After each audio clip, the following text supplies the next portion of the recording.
blood during the COVID-19, as I said earlier, because since there is no problem in donating, there has been no reported, I've already mentioned, case of anyone contracting coronavirus during blood donation or blood transfusion process. You will be allowed to donate blood after pre-donation counseling. And if you meet the donor selection criteria, well, you will not be tested for COVID-19 before donating the blood. So there will be an adequate pre-donation counseling. You will be subjected, you will be given a donor history questionnaire, and you can see it. Is there any risk to donate blood during COVID-19 pandemic? Well, the answer is no. Blood collection essentials ensure that both the employees and the blood donors are safe during blood donation. All the staff members of the blood drives are asked to have self-monitoring of their temperatures and also to maintain what we call social distancing. The blood donors are also asked to maintain the social distancing, I said, wear masks and wash their hands with the soap and water. Or in case not available, we can have the alcohol-based sanitizers. Well, after they have washed their hands, please do not touch your face with your hands, because as rightly mentioned somebody, it is men. Mouth, nose, and eyes, we should not collect to ensure that there is no contact with such places which can result in the transmission of infection. So you can see from this that when you are asked you come to the blood centers, you are supposed to maintain a distance. This is just a topographical that you have to maintain a distance of 1 meter, almost 3 feet, or 2 meters, 6 feet, so that, and then even while doing the counseling, we have to see that, or even for the donation, this self-distancing is to be maintained. So post-donation advice. And somebody after, yes, we do take the post-donation care. We make the donors to sit, we observe them for some time, so that to see that every donor does not get any post-donation effects, like sometimes somebody gets the pains or may feel vomiting, but by and large, almost 99% of the people don't have any ill effects of the donations. Well, the blood donors related problems. Well, once the blood donors have gone back, the donors may report back to blood bank or blood donation camp within 14 days of experience. For example, if they have a post-donation illness, which is suspicious of a COVID-19 in self, they had a fever or they have sore throat, they have an infection, so that they should get back to the camp organizers, to the blood center where they had donated the blood. They should, or for example, they have got themselves tested and they have been found positive. A close contact having been confirmed positive, for example, when they have donated blood, and now after donation, and at the time of there had been a close contact with some person, and now that close contact has been found positive, they should inform the blood center. The unutilized, in that case, the unutilized whole blood or the blood components collected from such individual should be recalled and discarded. This is what the blood centers have to ensure. Well, then there are certain guidelines, as I said earlier, because there are certain patients like multiple transfused patients, the thalassemics. Well, for thalassemia, blood is a lifeline. And it is those patients presently, because of this COVID scenario, they are facing a lot of problems for getting blood from the blood centers. Since these multiple transfusion or the thalassemic patients stand registered with some nursing home or with some blood hospitals, I feel it becomes the duty of those blood centers, the transfusion unit, to see that these patients, since they are registered with them, they should inform them and ask them to create a schedule for their visit to their blood bank or the transfusion center, so that the blood center can arrange blood for them beforehand, so that when they go to that hospital, they don't face any difficulty in arranging the blood. Presently, unfortunately, some of these thalassemia patients, when they visit to a blood transfusion center, they are giving a request, and then they are asked to go maybe to a Red Cross, any standalone blood center to collect the blood, because they are the people. Well, some of them do not have the transport facilities, and they are all the patients. Their relations are made to go from pillar to post. And I think that needs to be taken care so that such patients are benefited. And secondly, there are patients which are undergoing chemotherapy. Well, they mostly need platelets. Well, since the number of the donations has gone down, so we have very little what we call random donor platelets. So in the present scenario, there is a need to have what we call SDPs, single donor platelets for such patients. I will like to see that all our regular, repeat platelet donors should come forward. And I hope all blood centers have the list of such donors, and they need to be motivated. Well, luckily, since in our country, we have no doubt, well, as per the government of India, we say that we have 77% voluntary blood donors, but majority of them are just one-time voluntary blood donors. And so we have mainly what we call replacement voluntary blood donors. So it is the family blood donors which come forward under such situations to meet the requirement of the STPs for such patients of chemotherapy, cancers, where they are in need of the platelets.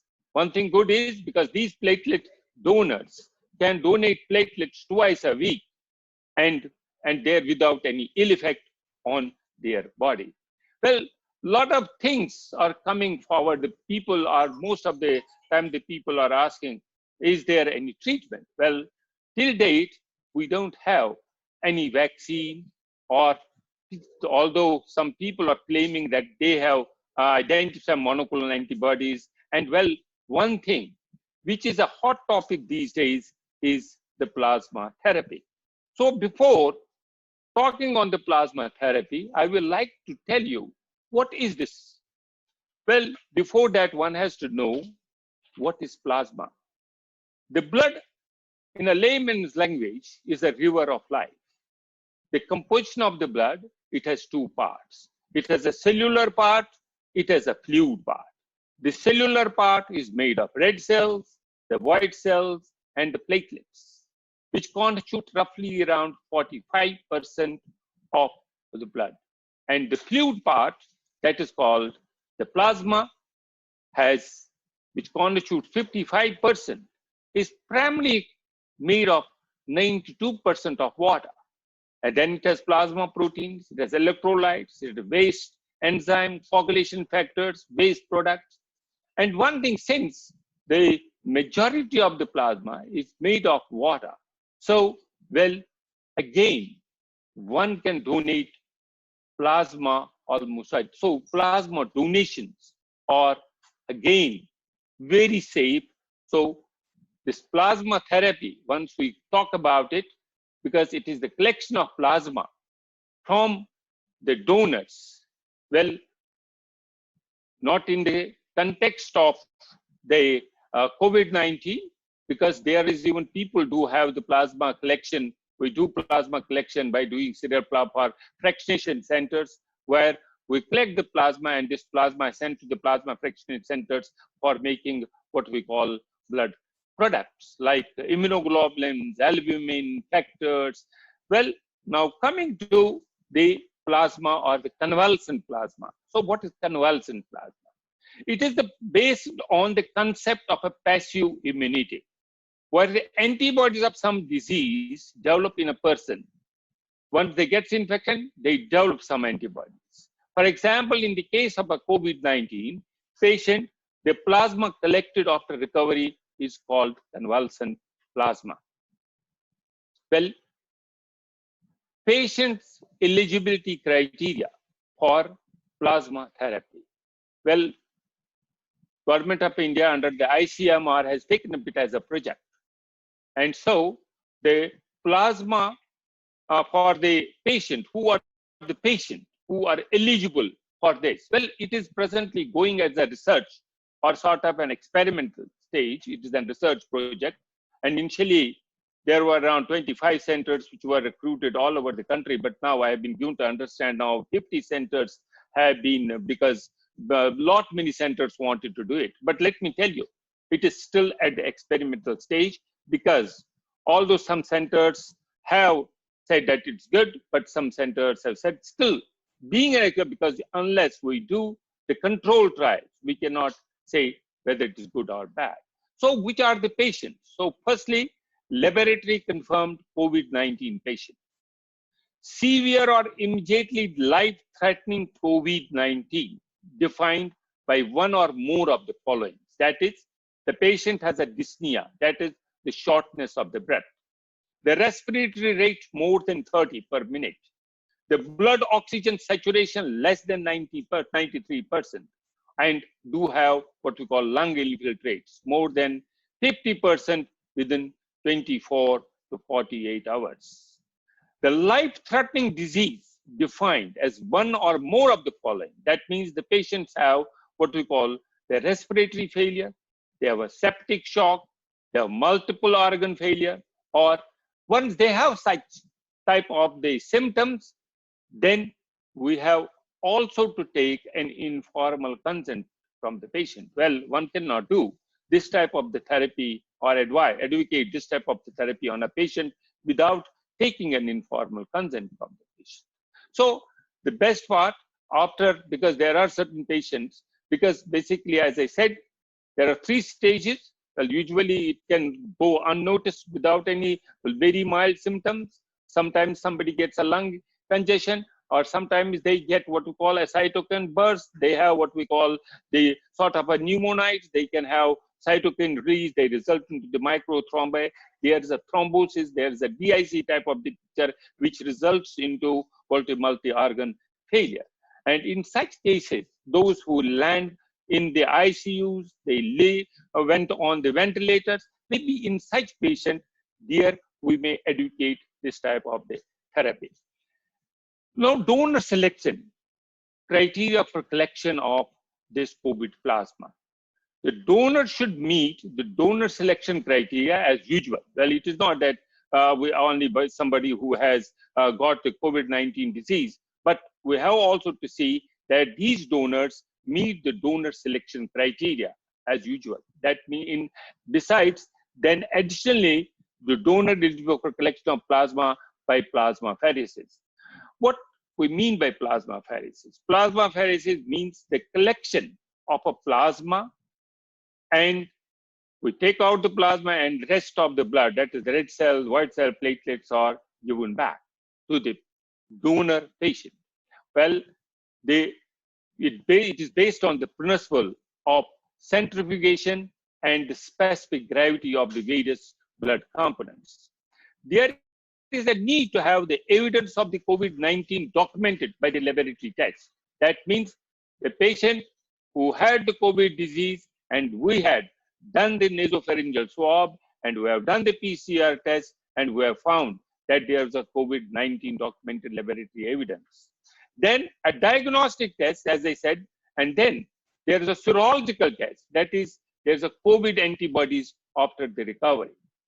The complete recovery of the symptoms at least 14 days before the donation. So after the patient has got well, and then there's a lapse between getting well around 14 days, around 14 to 21 days. Well, the patient has these neutralizing antibodies, and well, the need is that we have to collect that, but we have to do the titer of these antibodies. Preferably, it should have a titer of 1 in 160.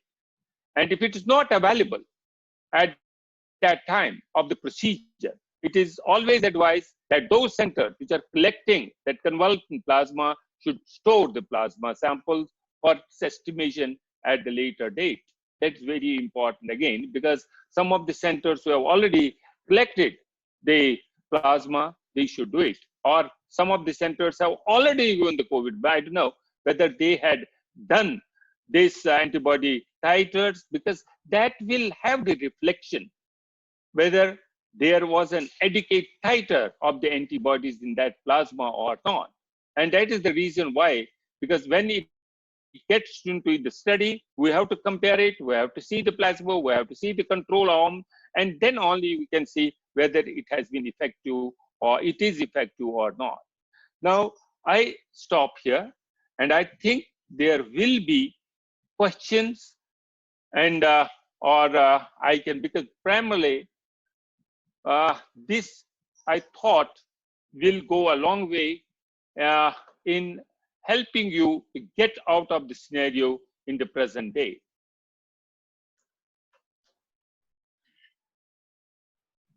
Well, why the blood unit has to be discarded if it is COVID-19 is non-TTI. The thing is, practically, in case the blood unit, because it is still somebody, once he has donated the blood, after donation of blood, only after a week, he gets back and says that he has got and he has found been directed. There is a possibility, although there is no evidence, there is no case of TTIs, but as per the protocol, I think it will be all right that in case we discard this.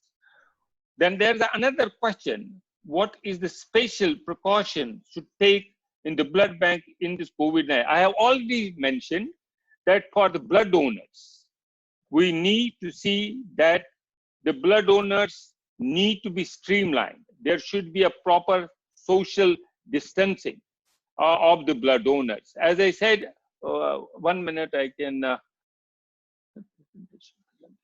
presentation.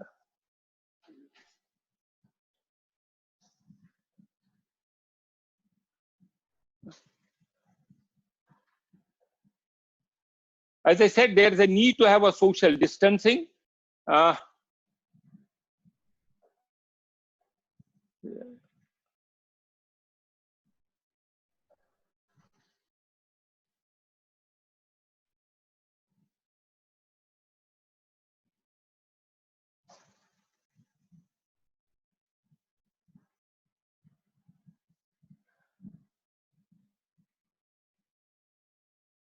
We have to see that there's for the prevention part in the blood banks, we maintain a distance when they are doing the counseling. We have to maintain. Then the step which is they have to have the adequate PPEs, that is personal protective equipment.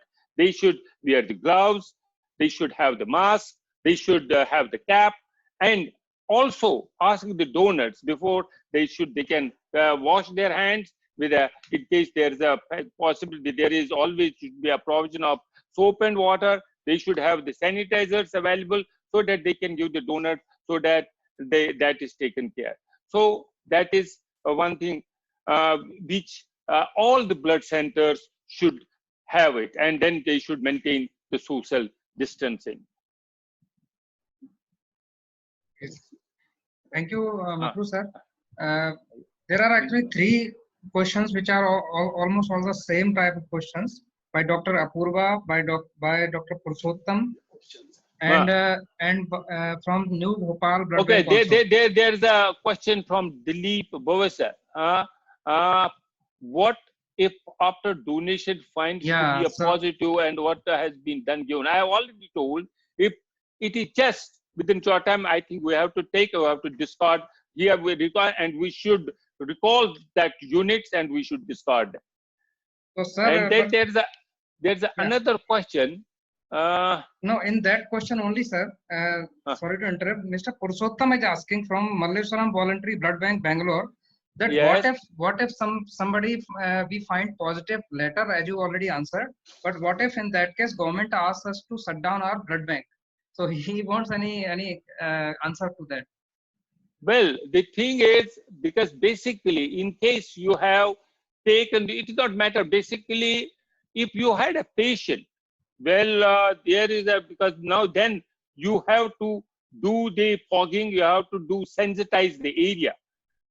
completely. And in case there has been severe, you need to sensitize the area completely, because we have to take such step of the precaution, because this is a protocol as per the government of India. We have to sensitize the area completely.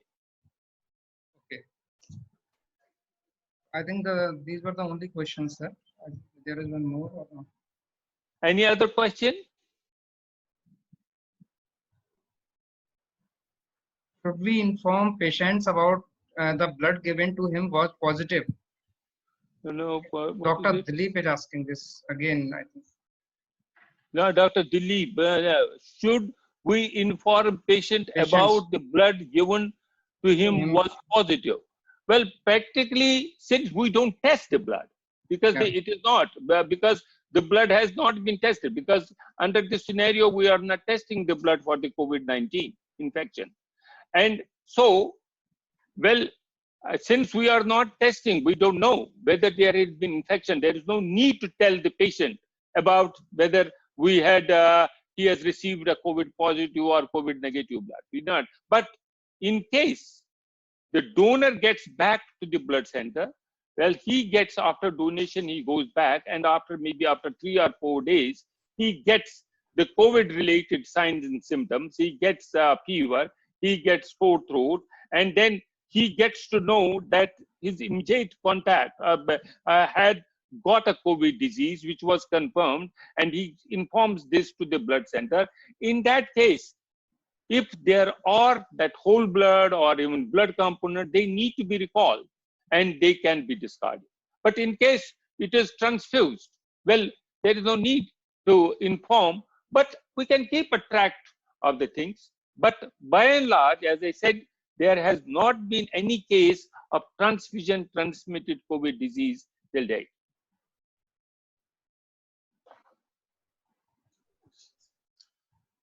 Can the term go to CSP collection to the quarantine centers by which can the team go to the CSP collection to the quarantine centers by FRS? No, primarily this blood collection, FRSs, people in India, we don't do FRSs in the quarantine centers. Practically, the donors, those patients which get cured of the COVID disease, they are told that after they are well, they should again wait for around 14 to 20 days. And after that, they can go to the blood center and donate their plasma there, provided the blood center has also to ensure that they are meeting the donor selection criteria. They should be in good health. They should meet the donor selection criteria. And then again, because the center will test their hepatitis B, C, HIV, and other markers which are transmitted through blood. Maybe, and then only that they will be collecting their plasma for use for the patients where they feel for this COVID, serious COVID patients. And sir, Dr. Richa Gupta is asking whether PP is required for technicians in cross-match lab. Where? What is required? PP. For the cross match. Well, practically, well, we need to use the mask. We need to have the gloves. We need to have the cap. And this is all. I need to have our apron and all that. Well, we don't need the elaborate PPEs, like you don't need the gown and all that in the blood bank laboratory. But we need, as usual, you need to have the mask. You need to have the gloves. And you have to take all measures to have the self-distancing. And if we do that, and there should be no problem. And then you have to also take care of the samples properly.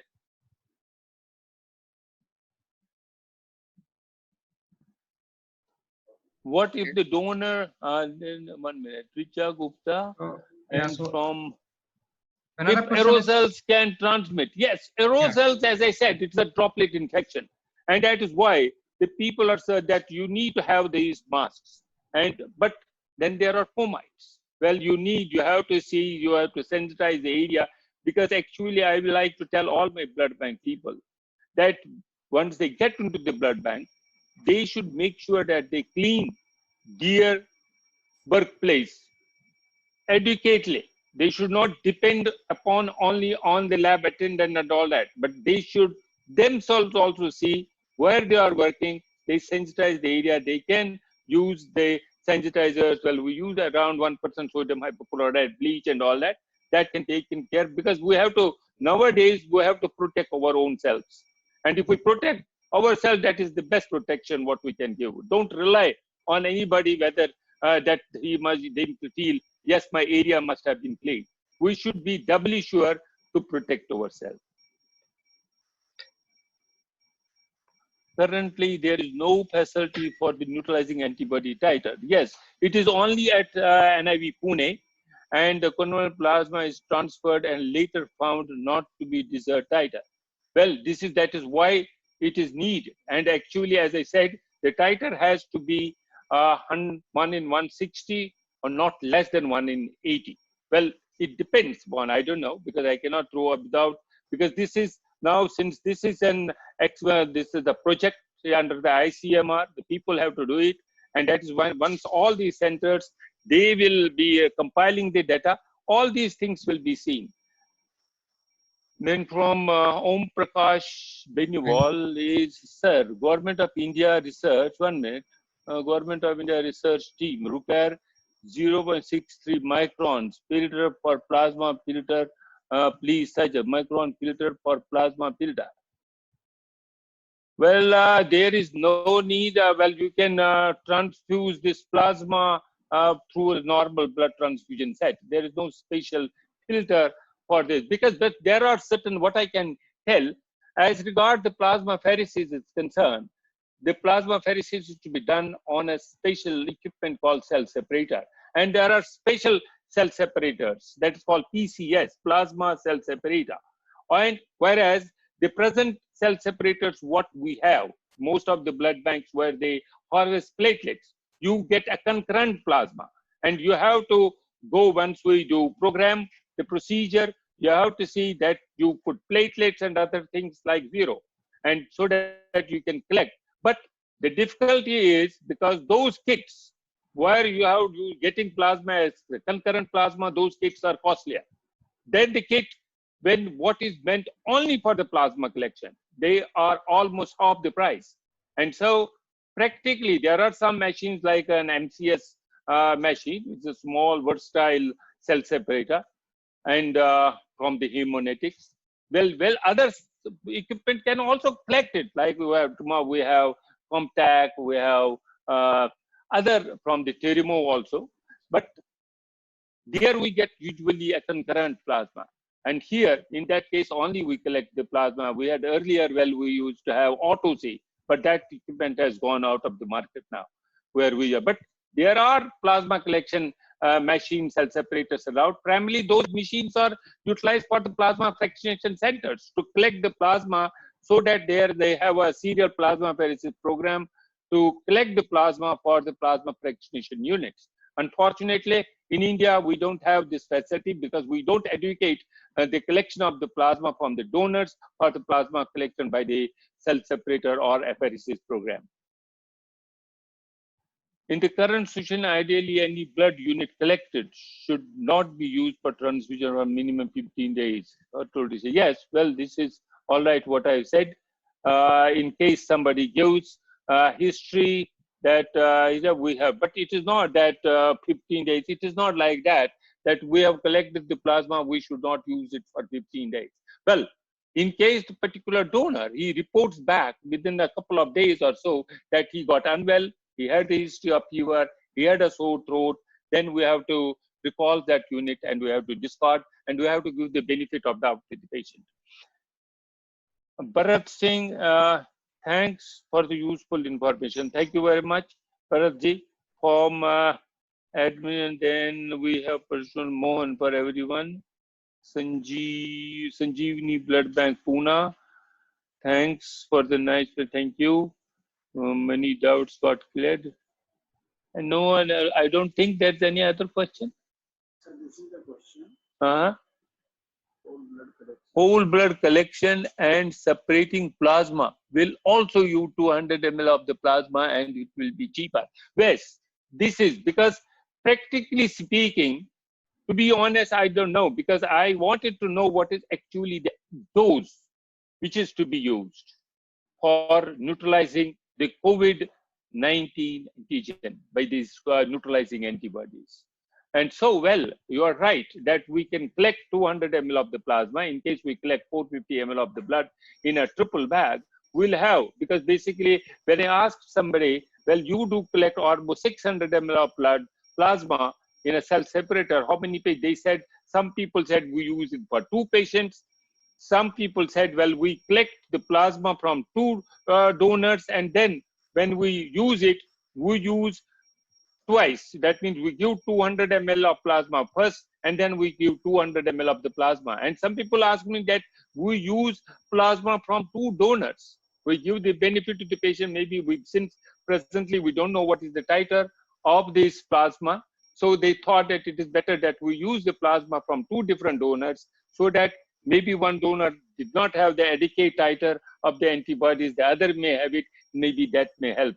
But since it's a project, it is under the research, I think this all will get sorted out when the data will be compiled, and then we can get to know whether the research, what we are doing, is good or not. Sir, it is sent toward, what is it? Centrifugation. Not a fomite forming procedure. This centrifugation? What? Not a fomite forming procedure. No, it is not fomite. It is not. Well, basically, the apheresis. Apheresis is derived from a Greek word. It means separation. And once we separate the various components, like we separate the plasma, we separate the platelets, we separate the red cell, we have the principle behind this. It depends on the specific gravity of these various blood components and the centrifugal force. And once we make this blood to get centrifuged, the various components get separated out. And the component what we need out, we siphon it out, and the rest of the blood gets back to the body. That is the benefit. Normally, for example, in case you would have collected the blood, 450 ml of the blood, and then you would have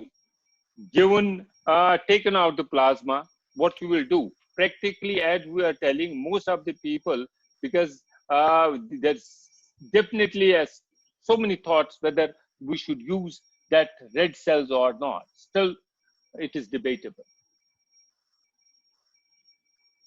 From what is it? What if a donor after donation gets positive within the next 3 to 4 days and blames the blood bank for the same? Well, this is such a question because nowadays you can blame anybody. You don't know. Husband can blame the wife, for example, and wife can blame the husband. Because if anybody out of the two gets out of the house and gets back, and tomorrow, next day, somebody becomes positive.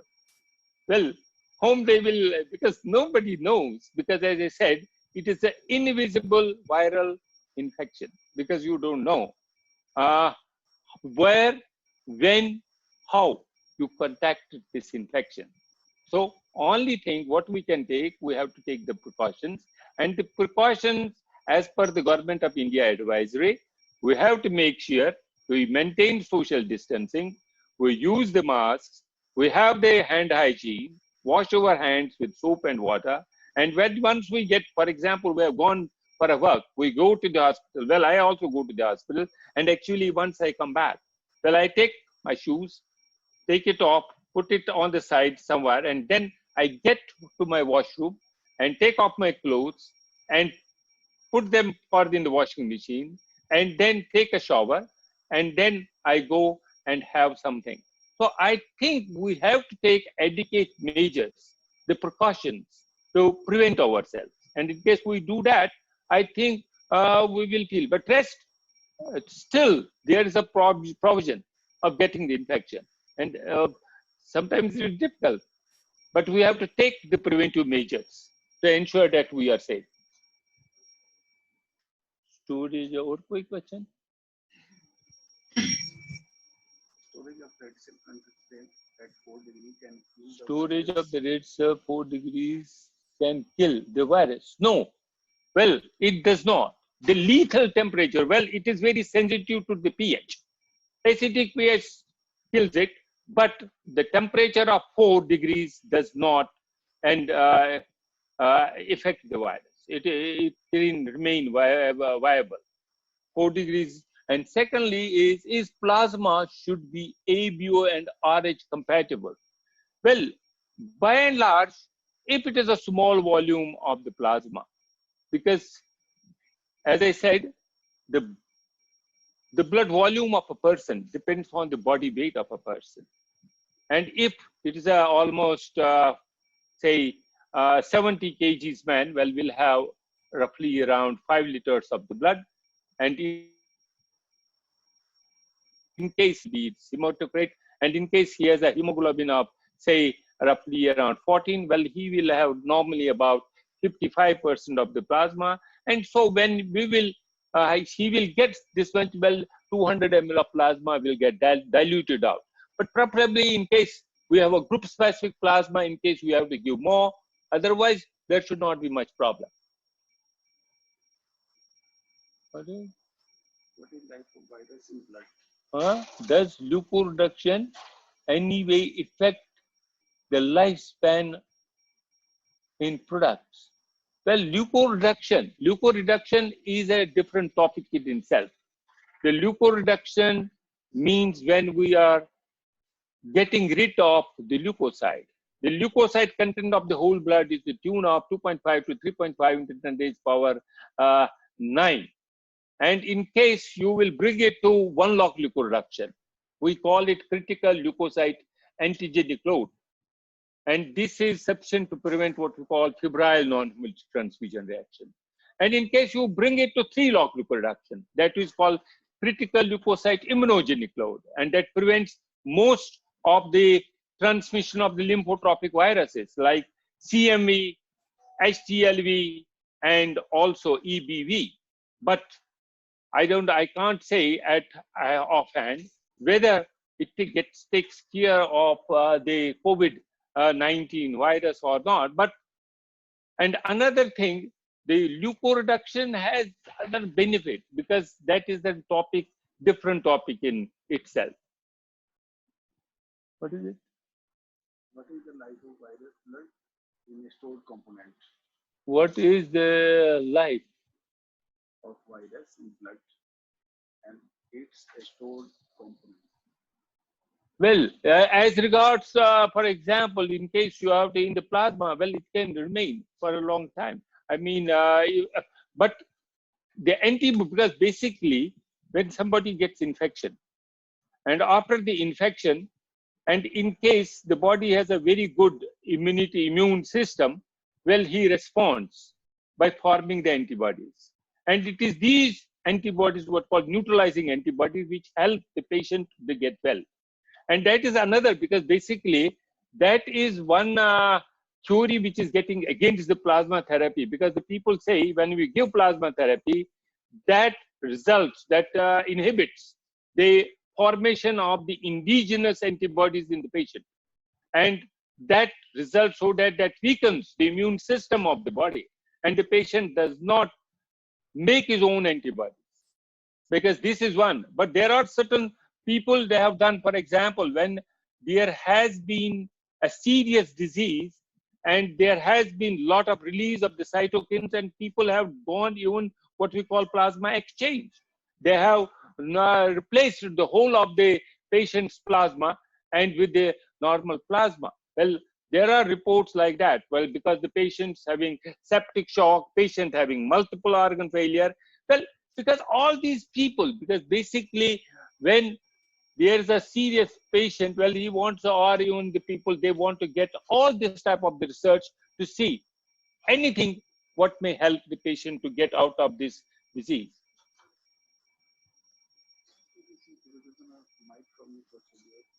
No, I again already answered. Then What is the best way of disinfection of blood sample of What is the suspected best way of COVID-19?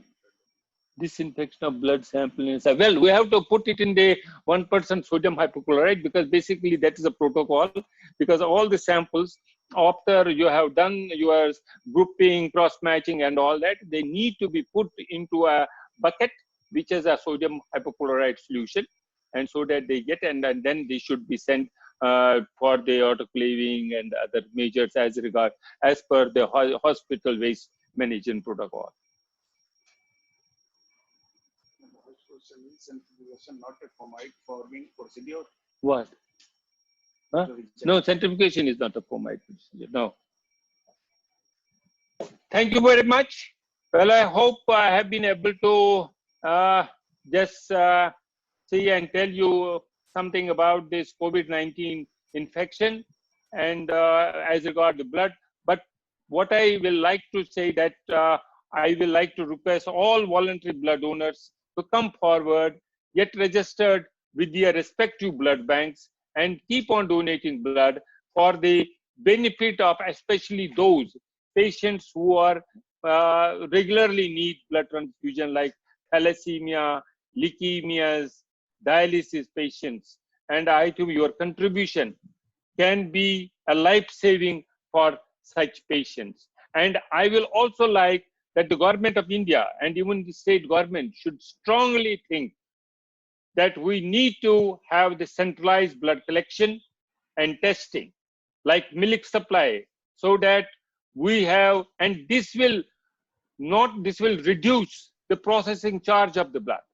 This will have uniformity in the collecting, because every voluntary organization will come under one umbrella. There will be no competition. Presently, I'm seeing there is a competition among the voluntary organization, which organization has collected more, the blood centers. And once this type of the setup is let, this happens all over in the world. And I think we are basically in India, we have almost 3,300 blood banks, and we need to see that we have to keep on this hospital-based blood banking, because that will not go away. But the blood collection and testing has to be centralized.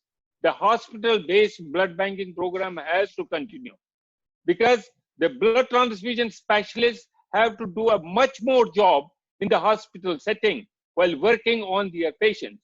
We have taken transfusion medicine to the bedside of the patient. We have a lot of procedures, like we have nowadays plasma exchanges. We are involved in the stem cell collection, stem cell program, regenerative medicine, many things. We have to also keep on testing the patient's antibodies, red cell antibodies, everything. But in case we can have centralized blood collection and testing, that will go a long way. At least this would have helped in the present day scenario, because today the patients, well, most of the centers, some of the blood banks have total, because today only there was some patient in one of the centers, he was moving from pillar to post for a unit of the blood, and he talked to me. I have to refer him to one of the centers. I talked, and well, he has been given a unit of the blood, because he was telling, I don't have a donor. Because to get a donor is a difficulty, because once we have the blood collection which is centralized, there will be always a blood, and that will be properly utilized. Thank you very much. Thank you, Professor Makru. And sir, thanks for such a nice presentation and such a nice answers also to all the delegates. I hope all the queries from the delegates got sorted out, and they will take home some very good messages also what you deliver. And thank you very much. Thank you, Mr. Thank you, sir. Thank you, all the delegates. Thank you. I thank Mitra Industries for sponsoring and coordinating this activity. Thank you. Thank you, sir. Thank you, sir.